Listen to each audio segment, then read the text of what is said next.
Hello, everyone.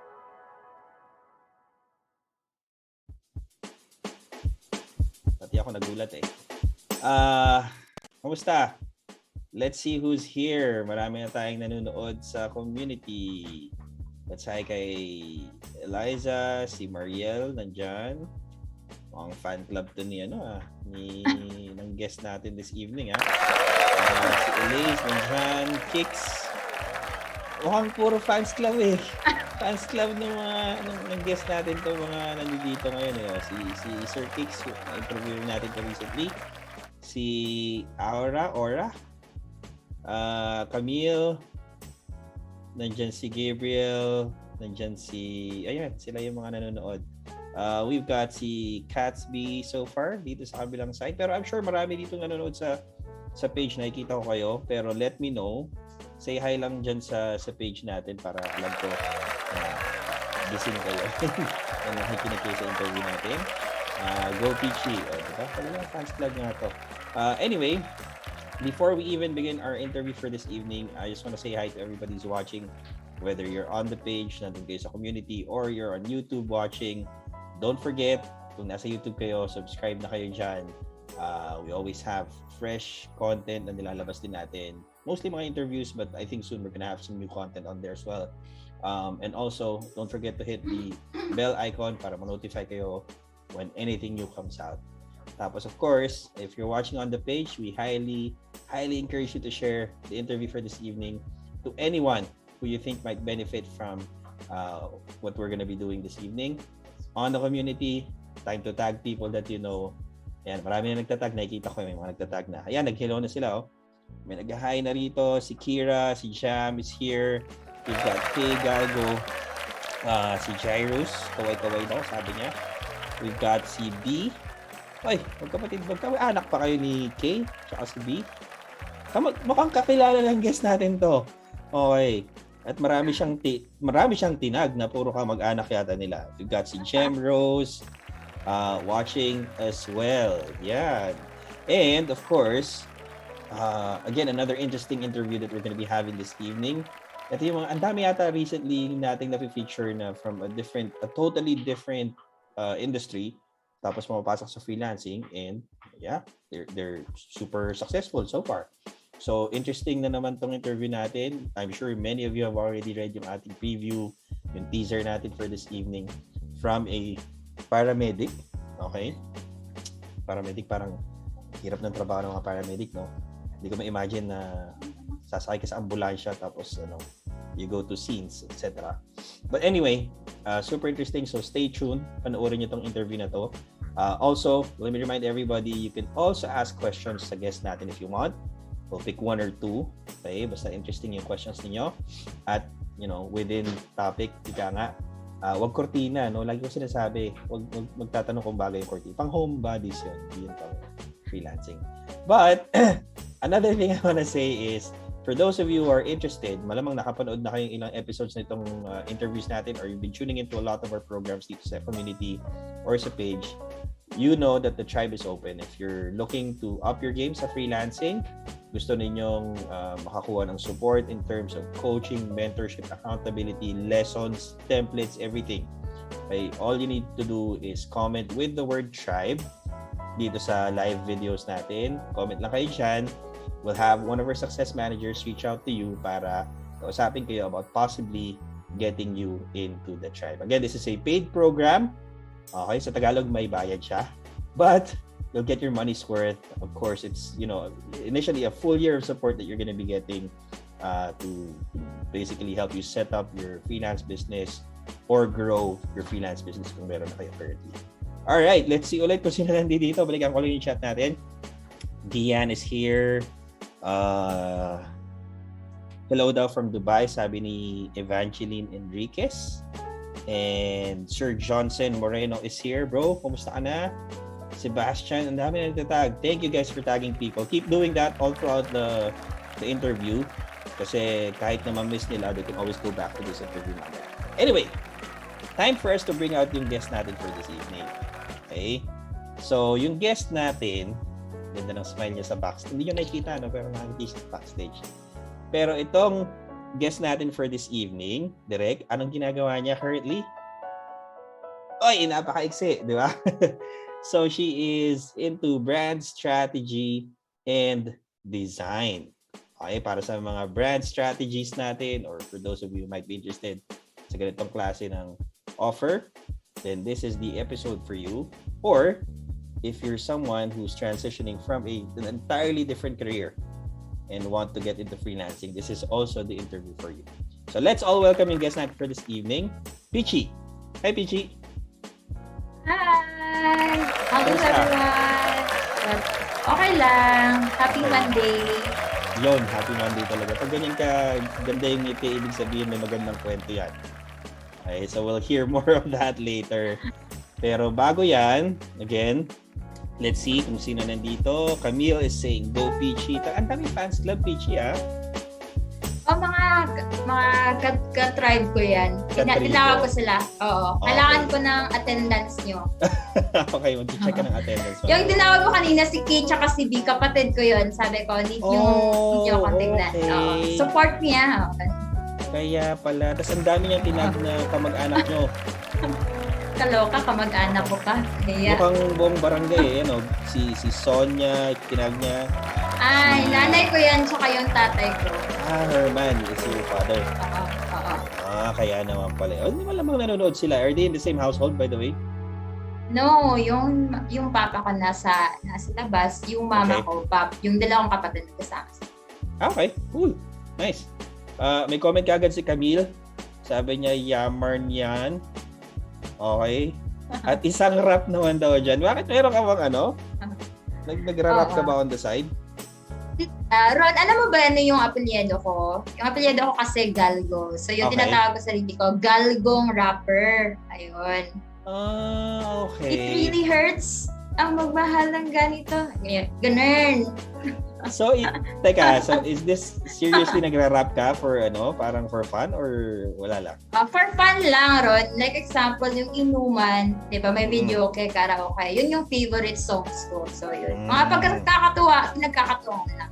Okay, cool. Di ba, Camille, kung na-miss mo, nag-sample na siya. So, pero hindi tayo mag-rap tonight unless gusto nyo na yun lang ng panoorin nyo, mag-rap na lang tong guest natin. But, of course, that's not what we're here for. We're here to listen to the story ni Peachy. And hopefully, we'll pick up a few things here and there. Maybe a few clues as to how she was able to transition from her old profession to what she currently does. Okay? Now, before we went live kanina, tinanong ko na kagad si Peachy kasi medyo offensive yung dating nung unang ano niya sa akin eh. Kasi sabi ko sa kanya, parang nagkakwentuhan kami about around 2005, 2006. Sabi niya sa akin, elementary daw siya nun. So, so that means medyo bata pa to si Peachy. In fact, she told me. Bubukayin ko ba, Peachy, age mo? Huwag na, no? Hindi natin sabihin. Pwede. Sa elementary If sasabihin mo rin yung sa'yo, sir. Alam na nila. Hindi naman sekreto yung edad ko. Marami nakakaalam. Oo. Pero wag na natin pag-usapan.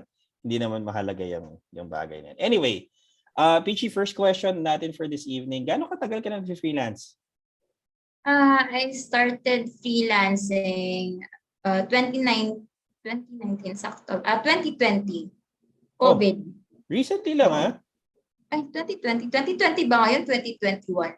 Ngayon is 2021. Di naman nakalimutan. 2021. Pag marami ka ng pera, wala nang bearing ang kalendaryo. Tama ba? Ayun, 2020. So, nag-resign ako. Ayun, I've started mga Q2 ata. Q2. Okay. So, ano na to? Freelancing, pandemic na to? Oo, pandemic na. May pandemic na, okay. And what got you into freelancing in the first place? Kasi may nakita lang ako ng mga videos. Like parang may extra income. Yun, like, yun lang iniisip ko, extra income. So, kasi, it wasn't the case of, it wasn't the case of you looking for a different career talaga? Kasi kung sinasabi mo extra income, parang you wanted to keep your old job, parang ganun, pero you wanted to add to it. Kasi nangyari nun, di ba, nagka-COVID. So, right before nag-COVID, nag-resign ako being a paramedic.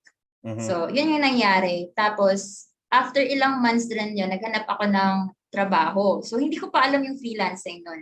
Okay. So, naging full-time graphic designer ako. So, I see. naging full-time graphic designer ako. Tapos, ayun, while nalaman ko na may pag-gig pala yun, ganun. So, doon ko na naisip, pwede pa pala ako magka-extra income kasi may time pa ako. So, yun. Doon Pero nag-start. ang layo ng job mo from practicing paramedic, tapos graphic designer, or were you doing other parang related things na rin before you actually shifted your career, kumbaga? Shifted my career, Ron. Like, I graduated 2011, fine arts. Fine arts major in product design. Tapos, nangyari nun, ayun, jump from one job to another. Kasi, di ba, kung yung graduate ka, alam mo na ba yung gagawin mo? Di ba, parang lost ka, hindi mo alam. Ako kaya hindi nga ako graduate din kasi talagang hindi ko alam. Ganun Lost katindi. ka, lost. So, yun yung jumping from one job to another. Hanggang parang may family matters, na-realize ko na parang gusto kong mag-pursue in the medical field. So, yun. Spur in the moment, like, decision. Hanggang yun yung job na naging, doon ako nagtagal. Like, hindi ako nagtatagal ng ibang jobs noon. Yun na nagtagal ako ng 2 years. I see. Pero ayun, change of heart na naman. Gusto kong bumalik sa graduate ko kasi di ko nagamit sayang. Diba? May ibang sabi sayang. So, yun. Tinry ko ulit bumalik, pero back from scratch. I see. And when you jump from your previous work or job, from being a paramedic into graphic design nga, sabi mo full-time, no? Tama ba? Opo. Full-time. So you were employed, basically? Full-time graphic design. Right.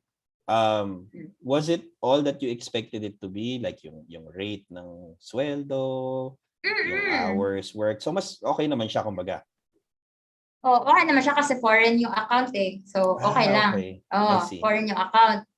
Tapos, medyo malayo sa normal na rates. Right. Like Filipino rate. Okay. Range. Mga nasan banda? Range. Uy, need ba? Need ba sabihin? Malalaman na nanay ko. Okay na yun. Alam na niya ngayon mga nasa 30 to 40 yata. Okay. Not bad. Not bad, di ba? Tapos single ka rin naman, I'm assuming. And were you supporting anybody or family? Hindi, wala naman. Wala naman, pero sa bahay, nagbibigay sa mama, ganun. Okay. Yeah. Now, the reason you might be thinking, ba't tinatanong ni Ron yung mga ganun? No, syempre, we want to build kind of the story all the way to the climax, syempre, leading into you getting into the tribe, and eventually, yun nga, no? I'm sure a lot of people saw the teaser natin. May number 7 kasi dun So, I'm sure maraming interesado dun sa figure na yon. But before we even get to that, medyo mamaya pa natin papasadahan yun. So now that you jumped into graphic design, you were employed, sabi mo nga na-realize mo, pwede pa pala akong rumakit on the side. Diba? What were some of the first few things that you decided to do on top of that current job that you had?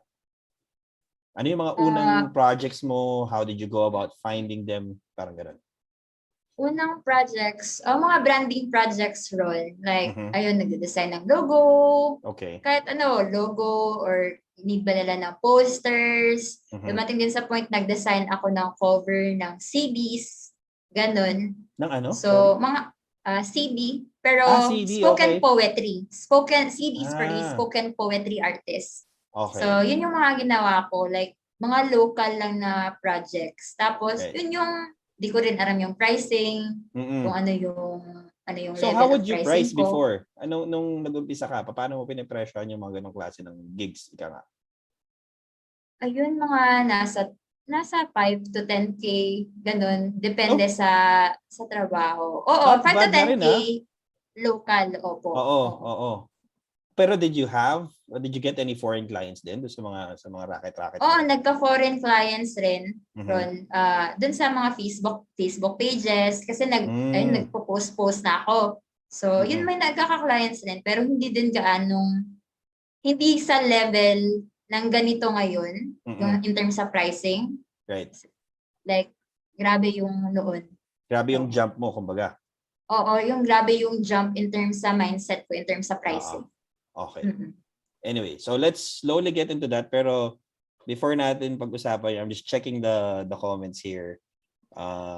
Sabi rito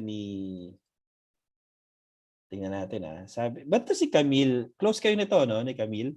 Oo. Celestra? Magkasama kasi kami ni Camille. Nagba-branding din yan. Oo. Kaya pala yung sabi niya na sabi sa'yo Tito Ron sabi niya yaman yan. O, diba? Siyang lagot ka sa nanay mo dahil sa kanya. Kasi siya yung pinangangalanda kanya na mayaman ka. O, di ba? Anyway, so let's try to focus on that first. Yung sabi mo nga, you decided to get certain projects on the side, pero not as big as you eventually were charging. What was the mindset? Kumbaga, what were you thinking no mga panahon na you decided to go full-time freelancing? Ano ba tong timeline na to? So kasi 2020, no? 2020 sabi mo you changed careers. Nung nag-freelance ka na talaga, anong year na to? Was it 2020 pa rin towards the latter part or medyo this year na? 2020 ron, nag-start ako 2020. Yun nga, freelance, mga side gigs lang here and there. Tapos, nag-stop ako actually, mga September or October 2020. Because? Tapos, kasi, ayun, I was able to hit my first na 6 income na goal. Okay. I think September ata yun. Pero yun the problem. 6 figure you mean? Opo. Pero the problem nun, Ron, like, kasi hindi ko alam paano mag-pricing. So, parang pinapatos ko kung sino yung lumalapit sa akin. Kahit na nilolowball nila. Like, may rate ako na ganito. Can we do this like in this kind of price? Tapos, yun, go lang ng go. Kasi parang gusto ko kasi ma-hit yung goal na yun. Right. So, ayun. Yung ginawa ko sa sarili ko, ako rin yung na-burnout. So, na-hit mo naman siya. Kaya malamang madaming projects yun. Oo, na-hit ko siya. Pero, ayun. Mga on average, ilang oras ang binubuno mo daily? Kumbaga. Ganito na lang, Ron. Like, natutulog ako, nagumigising ako ng mga 4 a.m. Natutulog ako mga past midnight, around 2, ganun. Tapos, gising na naman ng 4, ganun. So, parang 2 hours per day. Kasi kung 2 o'clock ka natutulog, tapos gigising ka ng 4 a.m., di parang 2 hours lang. Oo, pero hindi naman everyday ganun. Like, may 12, ganun. Pero ganun yung nangyayari. So, like, on average, mga ilang oras per day tulog mo? Marami ng 4 hours? Parang ganun? Pero may mga times naman na, ayun, sorry sa full-time ko So, yung mga nagnanap-nap, yung mga nagnanap-nap ka kasi, ayun. Oo, kasi natutulog ka naman, nakakatulog ka naman So, yun, nagnanakaw ka na ng tulog noon Nagnanakaw na ako ng tulog. Yun nangyayari. Tapos ayun, sumasakit na ulo ko hanggang sa naisip ko na ayoko na. This is the price na I pay for earning this much. Right. Ang hirap pala. Parang ganun. So tumigil ka around September of last year? September or October, nakalimutan ko na ron. So I think October yun. Basta 4th quarter. Okay. Pero before ako nag-stop, how long? How long ka tumigil? Hanggang March. 2021. Oo. So, the whole time na tumigil ka, you were just relying on that one income stream, yung employment mo lang? Opo. Yung full-time graphic design. Pero, hindi pa parang, kasi you hit 6 figures and then all of a sudden you stop. So, parang biglang bagsak yung income mo. Hindi naman, Ron. Kasi, hindi, yun din yung nangyari. Kasi noon, hindi ako marunong yung parang sinesegment mo yung pera mo. Yung ganun. Okay. Oo, hindi ako marunong maganon. Alam mo na, napaisip ako this year na, alam sa mga na-earn ko last year, wala siya. Hindi ko kasi alam saan napunta. So, yun. So, parang naging learning curve yun sa akin to make a big step this year na need ko to account my expenses, ganon. Para alam ko saan pupunta yung pera ko. So, yun. Alam mo, ano talaga yan no? Sakit nating lahat yata yan lalo pag first time na medyo makahawa ka ng medyo malaki-laking amount. Yung tipong parang bigla ka na lang mapapatanong after a month. Ay, isa na punta yung parang ang laki nito nung umpisa, tapos nasa na siya ngayon, di ba? So, I'm sure marami rin makaka-relate dyan sa pangyayari na yan. So, let's go back to what happened to you around October, towards the end of the year 2020. You decided to stop muna taking on projects and just had your regular income from your full-time job until, sabi mo nga, fast forward to March of this year. Paano mo nalaman ang tungkol sa tribe? Tribe. Na-interview mo na siya, Ron, si Lowell Lunar.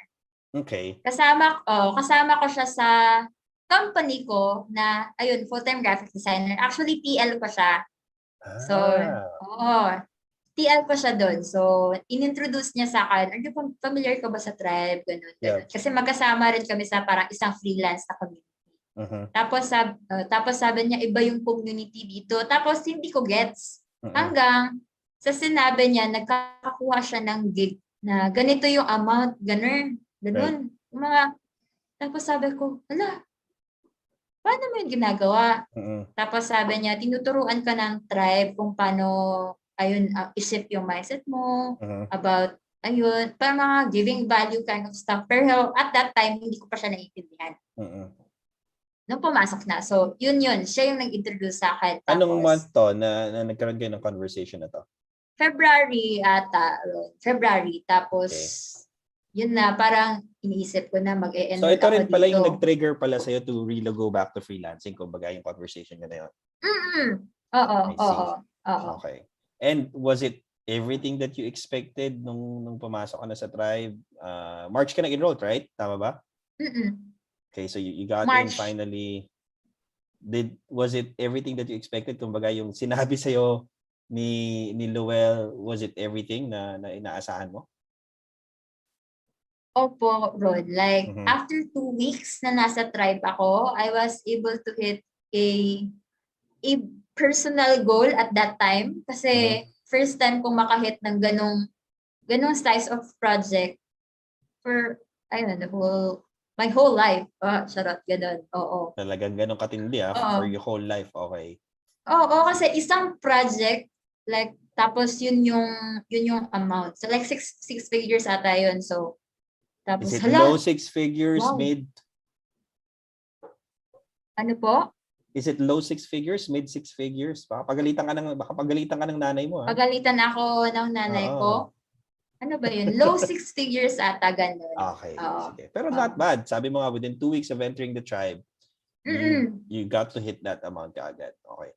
So, sige, ito yung tanong ngayon. Sabi mo kasi kanina, you started off not knowing how to, price your offer, maybe even how to package your offer, as a graphics designer. And I'm assuming as well, correct me if I'm wrong, step back lang tayo ng konti. Kasi yung initial projects mo, before you got into the tribe, were they already in parang branding na ba yon, or is it more of graphics lang and logos and all of that stuff? O may alam ka na rin talaga sa branding even before you start? Visual identity, Ron. Kasi yung branding kasi, a lot of people don't know, yung branding, hindi siya design lang. Right. So, it takes strategy as well. So, yung strategy, yung 70% niyan. So, noon, akala ko branding yung ginagawa ko. Visual identity or logo design lang pala. So, most of my projects back then were all logo designs. Okay. And then eventually, when you got into the tribe, was that when you decided na you're gonna start focusing more on branding na talaga siya? Branding. Opo. I see. Okay, cool. Tingnan natin muna yung ating, nandito si Walter, no? Nanonood na siya. Mukhang marami. Alam mo, one of these days, I'm gonna get this guy on this interview. Yeah. Kasi ilan na yung na-interview ko na it looks like in his circle and it looks like maraming So, Walter, kung nakikinig ka, okay, I'm gonna personally reach out to you one of these days. Schedule ka natin. Mukhang marami kang ikikwento sa amin. Mukhang marami ka na rin natulungan. So, I'll be happy to have you on. Coach Shoden is here. Watching. Hello sa'yo, Coach. Nandiyan si Gerlynnia. Nanonood din siya. Ayan, ayusin mo daw yung sagot mo kasi nanonood na raw si Coach Walter ngayon. Okay. Anyway, before we proceed dun sa mga ibang questions ko pa for you, Peachy, I just want to quickly remind everybody again who's watching, yung Tribe is open, our flagship program. It's where you get coaching, mentorship, lessons, accountability, scripts, templates, everything. Okay? And if you want to up your game sa freelancing, gusto ninyong dalihin sa next level, ika nga, yung freelancing ninyo if you're already starting out, or if you have no idea how to start, you can also join the tribe and we'll help you out.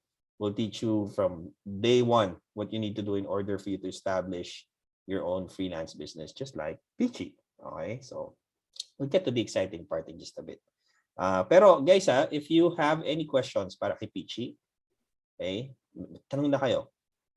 Like what she did to be able to transition. Mamaya, no, medyo papahaginan na natin ng konti yung binabanggit niya all about changing her mindset, which is arguably one of the biggest things din sa loob ng tribe na talagang kino-correct ika nga, no? Because a lot of the things that we're unable to achieve usually is because of the wrong mindset na meron tayo. Okay, anyway. Si Coach Walter, sabi niya, join na kayo, solid. Kinabahan daw siya bigla. Siya kinabahan sa dami na nagbanggit sa pangalan mo, Coach. Okay, wala kang karapatang tumanggi pag in-invite ka namin. Anyway, Peachy, you talked about certain mindset shifts. Okay? Opo. Take us through some of those things na kinailangan mong baguhin to be able to get to where you are right now. Mm-hmm. Primarily siguro, Rod, like noon kasi parang binibenta ko yung sarili ko. Uy. Because ayusin mo yan, hindi naman yung mature roles. Okay. Binibenta ko yung skills ko, ganun. Yep. Binibenta lang ng benta. Yep. Nung pumasok ako ng tribe, ang nangyari parang hindi ko binibenta yung skills ko. Iniisip ko kung paano ko matutulungan yung client ko sa skills na meron ako. Kasi noon, parang ini-imply ko lang na ito lang. Hindi ko alam kung ano pa lang yung problem nila. Alam mo, Ron, nagigilty ako sa mga naging clients ko noon. Yung mga logo designs, totoo lang. Di bale, maliit naman binayad sa'yo, so okay lang. Oo, kasi pero yung nagigilty ka kasi parang nandito lang yung binigay ko na parang offer or service. Yung other na forehand, four fingers, hindi ko nabigay sa kanila. Parang yun yung natutunan ko sa tribe. Yun talaga yung one of the biggest na parang naiba yung pananaw ko. Ganun. You know, it's interesting that you mentioned that, Peachy. Pag-usapan natin ng konti yan. Kasi I think we've tried to hammer that point many times sa mga interviews natin. Na the way you really do freelancing is all about finding a group of people that you want to serve. Tapos instead of selling your skills, which is what most people do, which is, I don't think there's anything wrong with that naman. Wala namang problema dun di ba? I always say this. There's different ways to do freelancing. You know, some people, they focus on selling their skills. It works, yes. Pero what a huge difference it makes when you start focusing on an offer that is meant to really help your chosen market. Diba? Rather than just yun nga, sabi mo nga, rather than just selling your skill, yun yung ino-offer mo, now you're offering something else, which is, you know, something bigger, which is solutions to problems na meron yung mga sinaserve mo. That's a super, parang, kung isipin mo, ang daling shift, di ba? Pero it's often very hard for us to grasp right away. Pero for those who might not fully grasp that yet, yung mga medyo hindi pa naiintindihan, how are you able to shift yung pag-isip mo? From selling your skills to now, sabi mo nga, taking the higher road and really providing solutions to your clients? Parang deeper understanding din, Ron, regarding my skill. Yung parang Ayun, paano mo i-drill down yung, ewan ko kasi, parang na-realize ko nung pumasok ako sa tribe, yung value kasi na binibigay. I'm not sure no paano ko siya sasagutin. Pero yung may part kasi doon na ikaw yung solusyon sa problema nila. Yung ganun. So, ikaw naman as the service provider, hindi mo naman bastang nakukuha kung ano yung problema nila. So, you need to understand your market rin. Right. So, doon na-open yung mundo ko na, oo nga, ito pala, ang dami na lang problema, tapos it boils down to this. So, I can help pala through my service na like this. Right. So, yun parang noon kasi, parang natatabunan yung mindset mo or yung like vision mo of the money, ganun. Ngayon, parang, we need the money, but yung conscience mo na ibibigay mo yung service mo, and as let's say a business na yung freelancing mo is a business, yung ganung scope na I want to parang tawag nun, yung parang excellence, ganun ba, Ron? Excellence. Yeah, I think I know what you're trying to say kasi nga yung coming from a place. Hindi, no, I got it. So, parang iniisip ko, what you're trying to say is, from before kasi, which is, I don't think it's anybody's fault naman. Yung orientation kasi talaga natin before, karamihan sa atin was to, study, kuha ng trabaho. Kumbaga parang self-serving talaga siya. Na parang, you just have to find a job for yourself and for the people around you, immediately around you, di ba? Yun yung orientation eh. So, now, what I'm getting from what you're saying is parang there's an opportunity for me to do something good sa mga tao na nagbabayad sa akin. 'Di ba? In exchange for what they give me. Hindi lang yung tipong basta at the end of the day bayad ako. Bahala na sila kung nasolusyonan yung problema nila or hindi. Basta ako ginawa ko yung part ko, may logo ako na sinubmit, may ganito ganyan. I'm paid for the hours that I work, parang gano'n. So tama ba? Yun ba yung parang sinasabi mo? Opo, yun yung point ko. Yun, diba? And did having a community like the tribe help you to shift doon sa mindset na yun, kumbaga? Yes, opo. Like, nung bago pa lang ako, ay halos everyday ko lang ino-open yung mga, yung community. Tapos, I always read like example, mga wins. Yep. Like, yung paano nila tinutulungan. Yung problem solving talaga, Tito Ron, doon ako na-challenge rin eh. Doon ko rin, grabe, nung paano nila tinulungan yung client na ganito. So, yun din. Grabe yung, kahit na yung mga post lang nila nakikita ko, plus no AC pa, the accountability calls with your team. So, you're going to be exposed with their different skills and how they're helping other clients. So, yun. Ganda na. So, it gives you a bigger picture of what goes on, di ba? Instead of just you being focused on your specific skill, parang you're suddenly on top of the business looking down. Ito pala yun. These are the moving parts. These are the things that are going on. Yun. May mga tanong tayo dito. Let's try to answer a few of them. Si Richard Mariano, sabi niya, how do you package your previous corporate experience to freelancing? When I answer that, Pichi, how do you package your previous corporate experience to freelancing? I have my own answers, pero I'll let you answer first. Sa palagay mo, like for somebody who might be coming from corporate siguro, kasi marami tayong mga viewers, siguro nasa corporate sila currently or hanggang ngayon or previously, and they want to go jump into freelancing. Ang common question talaga is, how do I transition? Yung bang mga alam ko sa corporate before, does it have any bearing sa gagawin ko sa freelancing? And if so, how does it factor in yung mga alam ko previously pag pumasok ko sa freelancing?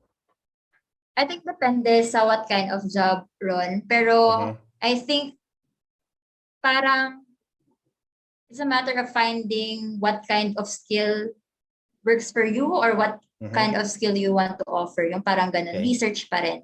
Pero in terms naman sa transition, ibang aspect rin yun. Like, before ako nag-transition, ay nag-save up talaga ako. Kasi gusto kong mag-full-time freelance. So, nag-save up ako ng ilang months. Kasi kung mag-freelance ako, wala akong wala akong income, wala akong back Mm-mm. support, wala na akong tatakbuhan. Yun na yun. So, yun nag-save up talaga ako. Pero Yes. in terms naman dun sa skills, shout out ko, Ron, Mm-hmm. may, yung may accountability ako, ang pangalan niya Mariel Quezon. She's a Mm-hmm. aeronautics engineer. Tapos, nagbe-branding strategy siya. Mm-hmm. Branding design and strategy. So, ayun, no matter naman siguro kung saan ka galing and what kind of work or like, ano ba yung environment mo ngayon. It's a Mm-hmm. matter of finding what you really want to do.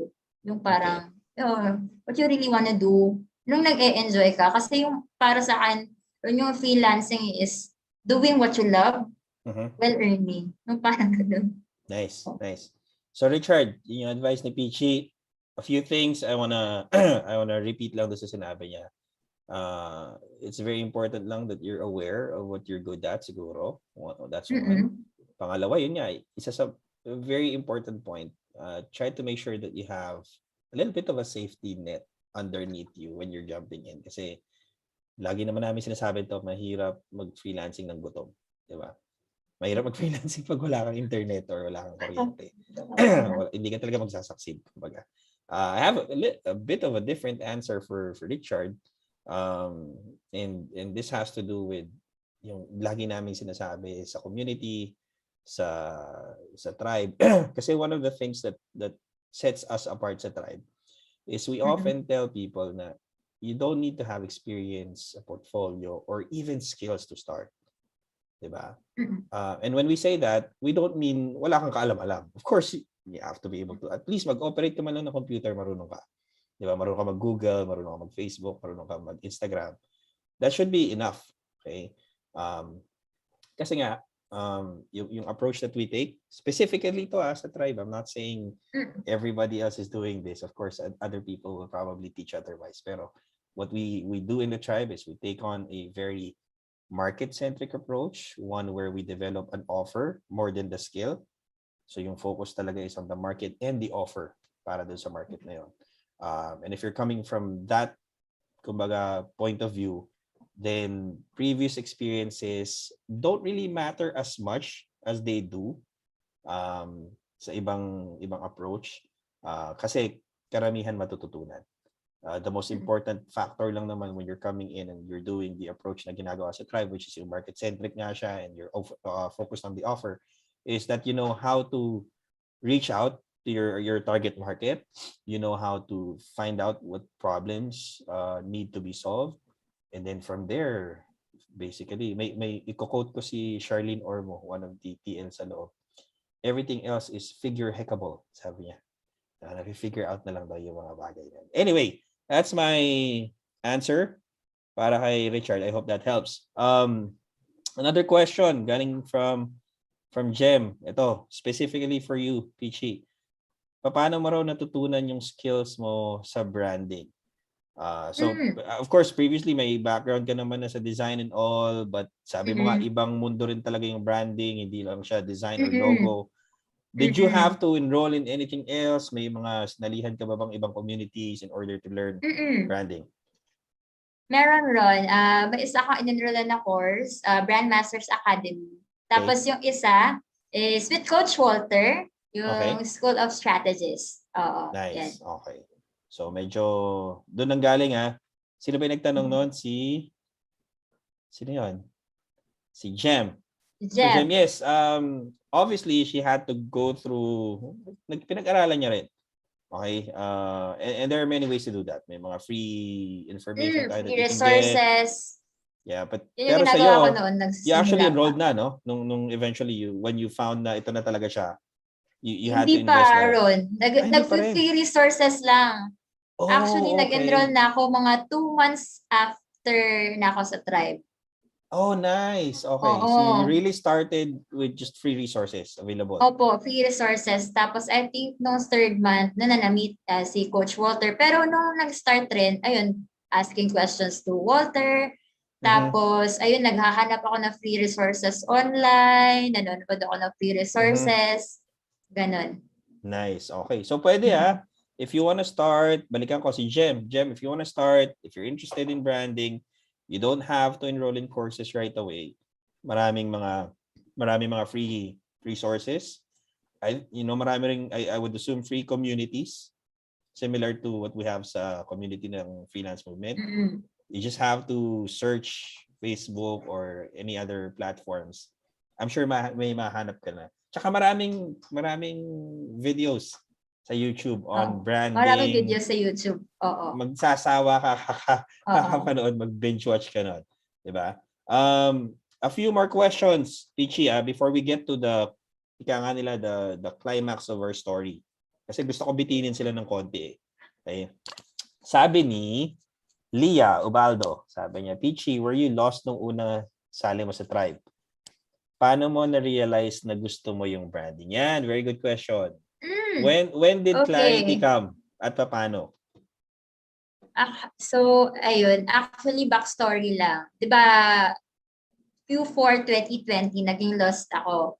So, ayun, nag-enroll ako ng iba't ibang courses. Nag-funnels ako, ganun, nag-website design. Kasi yung iniisip ko, ayun, premium pay. Yep. Pero naisip ko na bakit ba ako aalis dun sa logo design na medyo may experience na ako, alam ko na siya. So, yun, parang naghahanap ako ng deeper meaning dun. Tapos hanggang sa nagsa-search through ako online, 'di ba, sa anong tawag nito, sa tribe. Ayun, may part na we're searching for our markets, tapos anong problems, ganun. So ayun, napisip ko, ano itong branding na alam ko na kung ano yung branding, kala ko design lang. Pero ayun, na-root ko na, ay, may iba pa palang meaning si branding. So ayun, doon na, nagsimula na ako nagtanong-tanong, lalo na kay Coach Walter. Tapos, doon ko na-realize na yung branding pala na alam ko, yun lang yung design. Hindi ko alam yung backstory, anything, foundation, gano'n. Nice. So, doon naging clear yung utak ko na, ganun pala yung branding. So, mababroaden mo yung parang scope on how you are going to help your client. Kasi, ayun, your copy, your marketing, your socials, ganun, it will boil down to your branding. So, doon naging clear sa akin na yun yung gusto ko i-offer kasi, ayun, gusto ko siya. Right. Yun lang ba? Pero yun, marami mga business owners din ang nahihirapan sa area na yun. Pero, remind you everyone, hindi ko rin agad nakita na ito siya. Kasi 'di ba nag-start ako last year, logo lang, gano'n. Yeah. Parang ayun, it led me dun sa path na yun. Ito pala yun, like continuous research, nanood ng mga resources, as in dami kong Instagram resources na pinapanood, sila Chris Do, gano'n.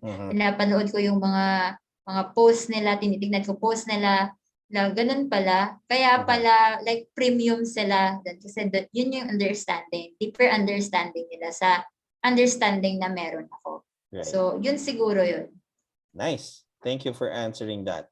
May nagtatanong, si Jay-Zier, sabi niya, how much does the enrollment cost for the Freelance Movement Tribe? Jay-Zier, just comment with the word tribe. We'll have somebody reach out to you. We can't really say the price dito. Pero if you comment with the word tribe, then our success managers will send you a message. Tapos, we'll have a really quick conversation, just a few questions that they're going to be asking you. And after that, they'll be able to share the details ng enrollment. So anybody else who might be interested, again, comment with the word tribe dito sa live natin. Whether, again, it doesn't matter you're watching this live or you're watching this on replay. As long as you comment with the word tribe, we will have somebody reach out to you. Okay? Now, siguro, let's pause with the questions. Ay, medyo marami na yung nasagot natin eh. Pero, before I ask you some of the final questions, ito na exciting, syempre.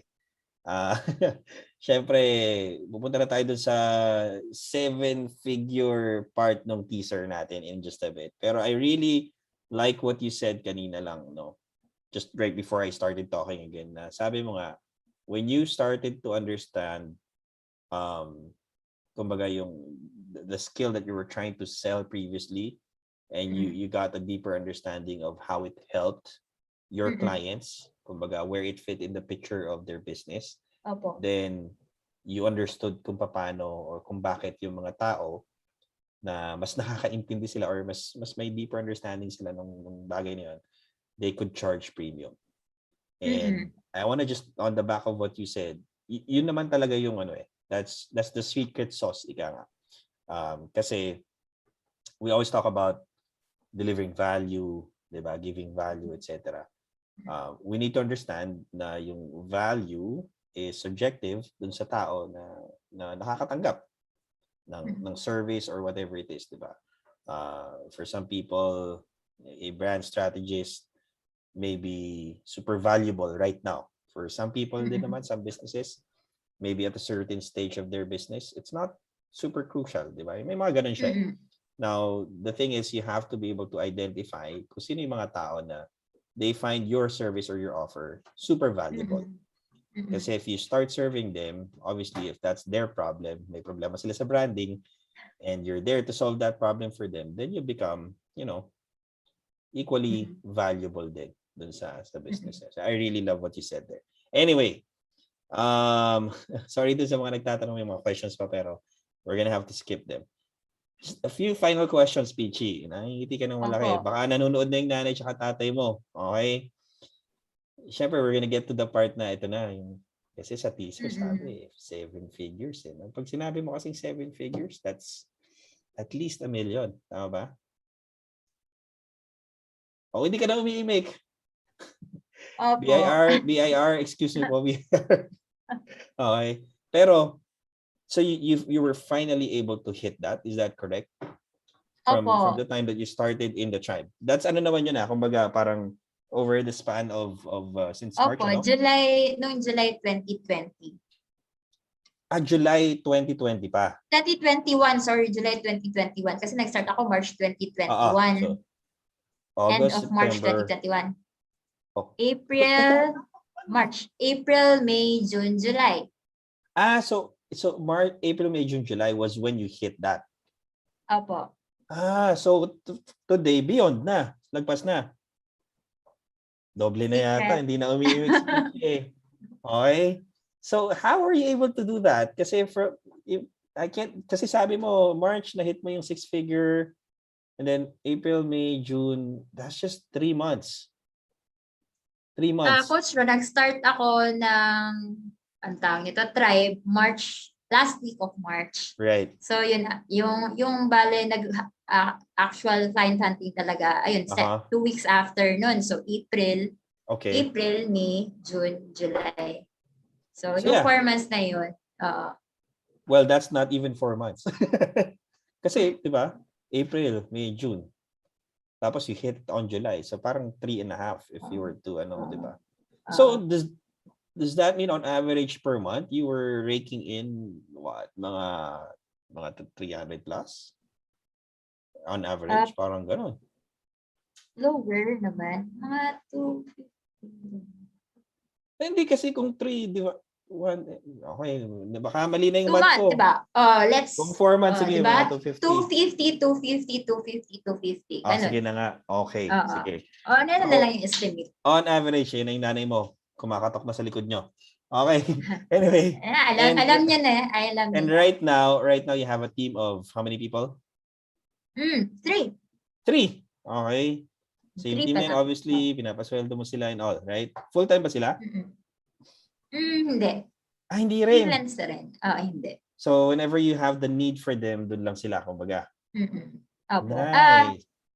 Paano ba yan? Like, hindi ko masasabing full-time kasi in a day, like 4 hours a day. 4 hours a day, pero I get in a what you whole mean. week. I see. Opo, ganun. Akala ko yung parang on-call sila pag kailangan mo. Part-time ba yun? Parang ganun. Parang part-time. In a way. Okay. So, 3 months or 4 months in, sige, magbigyan ko na yung math mo. 4 months in, into joining the tribe, you hit your 7-figure mark. How does it feel like? Kasi you basically started a little over 2 years pa lang, tama ba? A little over 2 years from your previous job. getting into ito nga the world of freelancing, ika nga, and how does it make you feel na ngayon you're hitting those figures, and I'm assuming there's been a lot of changes as well sa buhay mo. How does it feel right now? Ganon. Mind blown. Mind blown. Wow. Oo. Kasi, parang wildest dream, Ron. Hindi ko expect na, magagawa ko pala yun. Yung mga nakikita kong testimonials dun sa community natin, kaya ko rin pala. Parang ganun. Oo. Right. So, ayun. Wala naman, does it sometimes feel like, parang hindi totoong nangyari? Parang gano'n? Or hindi naman? Oo, sometimes. Kasi, ayun, parang, kasi nagle-liquidate lang ako, Sir Iron liquidate ko lang, tinitignan ko, wala, totoo ba itong ganito na ba talaga yung earnings? Ganun. Right. Yun lang, napaka-surreal.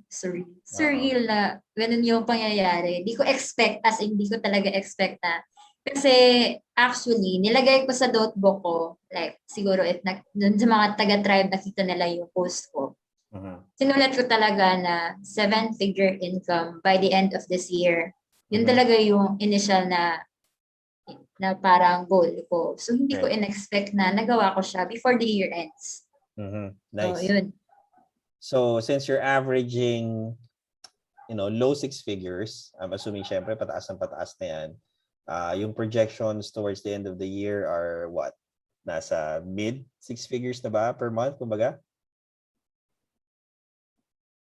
Same pa rin. Okay. Oo. Kasi medyo steady muna kasi parang parang chine-change ko pa kasi yung mindset ko kasi ngayon may team na ako. So ayun, parang tina-transition ko na rin yung sarili ko sa bagay-bagay. Cool. Sabi ni, sino to? Si DM Carillo. Sino to? Ramdam daw niya yung ngiti mo. Sabi niya, nice, nakaka-inspire. Yeah, I would smile that big as well kung ganun, di ba? I mean, jumping from, sabi mo, on average, mga 30, 40 previously dun sa trabaho mo to now hitting that 250 or so every month. And that's really life-changing for someone. Hindi na biro yun. I mean, hindi maliit na amount yun. That's really, really good for someone. And oh my gosh, you're in your mid-20s. Tama ba? Opo, nasa 26. Ayan. Baka may nagtatanong, baka may interesado, Pichi, ikaw ba ay may boyfriend? May girlfriend? Boyfriend? Meron. Okay. Kasi baka sabihin, ay, si Pichi na lang. Kasi pagka naging girlfriend ko, may bank account na nakasama. Kung sabihin ko wala, alam ng nanay at tatay ko na may jowa ako, so patay ako doon. Yari ka, text nila kaagad yon. Diba? Anyway, anything that you would like to say, Pichi, sa mga viewers natin this evening? Maybe people who are second guessing if they want to get into freelancing, or maybe nandiyan na sila, they've already decided na rin na they want to pursue this path, and they just need a little bit of push, ika nga. Do you want to say anything to them? May message ba for people who might be in that stage? Siguro, Ron, like kung nadapa ka, bumangon ka lang. Yung parang quote na yun. Oo. Huwag kang humiga kasi walang mangyayari. Oo. Diba? Okay. Tapos, I think ito yung conversation namin ng kapatid ko kanina, like about manifesting. Like a lot of people tell that they manifest but they don't do any action. Right. So, yun. Just do it. Show up every day. Yun. Show up every day kahit na ayun, alam ko naman na may times na mahirap. Ganun kasi hindi naman easy going, lalo na for example lang, ayun, today before may interview tayo ngayon, may nangyari sa client ko. So, hindi naman everyday puro positive yan. Right. So, yun, kung nadapa ka today, bumangon ka, matulog ka, bumangon ka bukas. Yun. Tapos, bumangon ka, bumangon. Huwag kang dadapa, tapos hihiga ka na lang. Walang mangyayari. Right. So, yeah, yun lang yun talaga yung Very important point that you said there again, di ba? Parang baka kasi isipin nila, once you reach that point, parang it's always smooth sailing na parang, tuloy-tuloy na yan, wala nang problema ang tao na yan. Parang kaya, ganyan kalaking ngiti niya kasi tuloy-tuloy na. Pero, that's far from the truth. Tama ba? Totoo. You still have to, every day, sabi mga, work your butt off and really show up. Kumbaga. Okay. So, it's not an easy path. Lagi rin naman natin sinasabi, no? Kasi may mga tao parang, sometimes they reach out to us, sa akin particularly, and they say, Ron, if I get into the tribe ba, guaranteed ba na magkaka-client ako? Parang, no. If you do what's necessary, you're probably gonna get there. Pero it's never a magic bullet solution sa problema ng mga tao na parang, pasok ako sa tribe, okay na siya. Parang gano'n. So it still requires a lot of work on your end. Anyway, we're super, super thankful, Peachy, for you allowing us to interview you this evening. Sobrang ganda na rin ang story mo and it's, I'm sure, inspiring to a lot of people. Sabi ni DM, pa ka, bumangon ka lang daw, trust the process, di ba? May inspire ka. Kakilala mo rin ba to si DM? DM Hindi ako sure. Yeah, anyway. Hindi ako sure.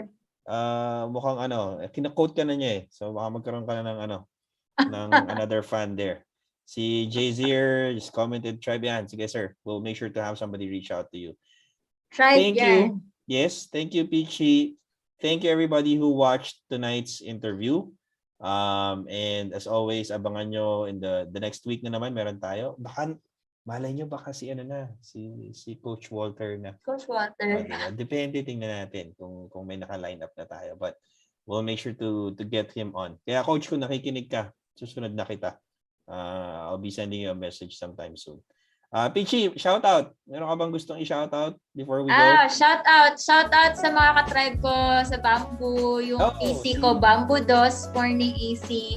Yung mga ka-fruit stand ko dyan, sila LZ, sila Glenn, si Tito Kik, si KTL. Bakit fruit stand?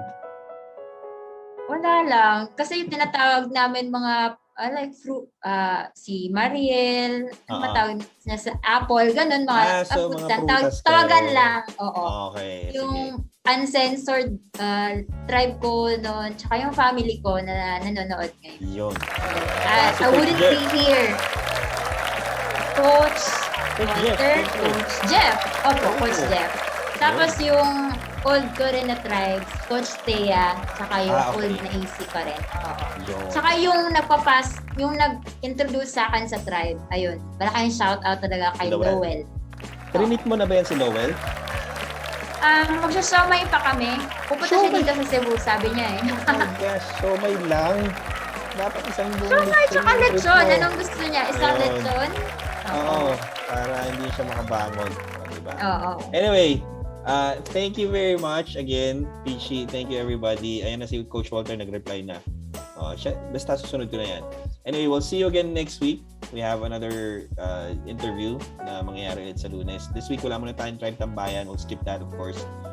Next Thursday na ulit tayo. But anyway, we hope to see you again. And again, if you have any interest in getting into the tribe, again, comment with the word tribe dito. Ay, last plug na lang.